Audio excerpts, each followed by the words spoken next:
Well, let me ask you as you're talking, because it just kind of sparked a thought here.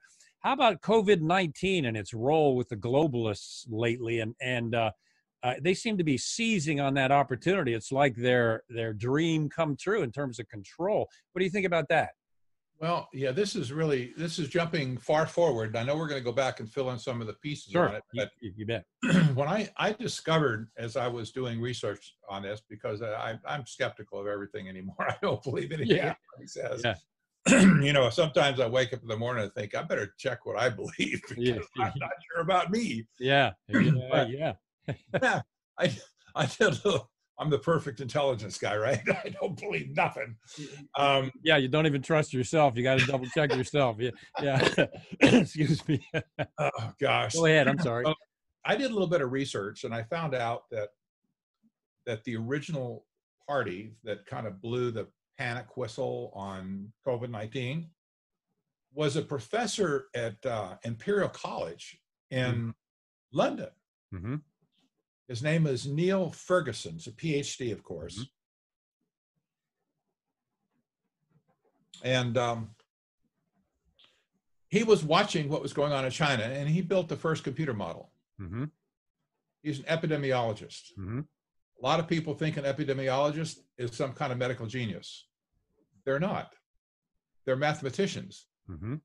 They're anything except medical professionals. They're statistical modelers. And all of the climate alarmist studies that have come out of Great Britain, the University of East Anglia is one university where a lot of stuff came out of, and then Imperial College was the other one. Both colleges or both universities are thoroughly steeped in sustainable development. It says it all over their website. Yeah. Every department is colored by sustainable development, and they're all towing the line to sustainable development. Mm-hmm. And they're very open about it. There's nothing hidden there. Secondly, they're both universities that have been converted over the last 20 years. Instead of being institutes of learning or academic studies, they have become what are called global universities that measure their achievement in terms of social impact. Mm-hmm. They're not content just to give the goods to the students, here's how physics works, here's how mathematics works. Right. They're measuring their significance by the impact they have on the social side of society throughout the world. This is Imperial College. So Imperial College had a history of writing climate alarmist studies using the same computer modeling, right?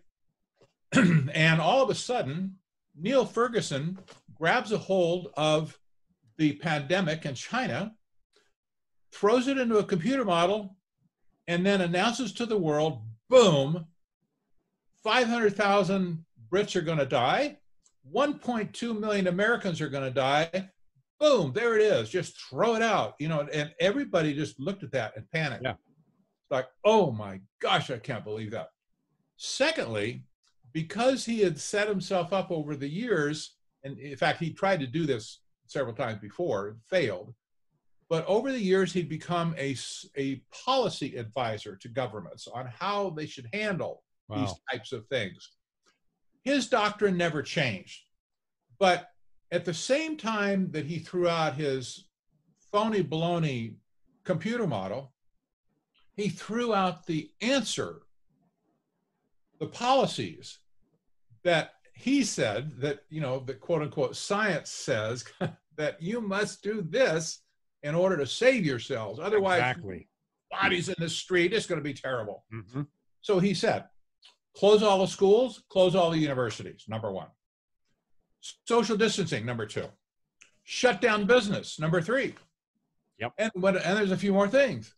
It's exactly what the governments of the world actually did. They believed him, and they did it.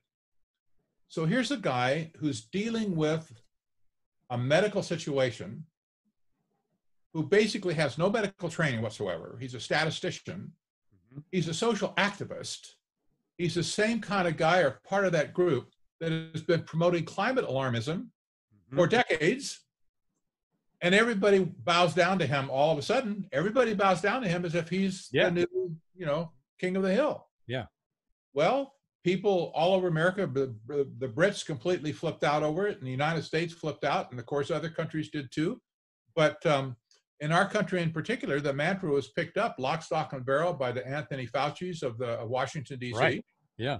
And the Dr. Birxes, we call it Dr. Boo. It's like, boo, scare you again. Yeah. Did you wash your hands this morning? Yeah, that's right. So, so this is not to downplay this virus. Sure, of course. Virus, it's nasty. Some are nastier than others. I've had some things in the past. I wish I never had them, and I don't want to get this one. Yeah. I don't think anybody does, and I feel very bad for anybody that gets it. Although most people now that have had it don't even know they had it. Right.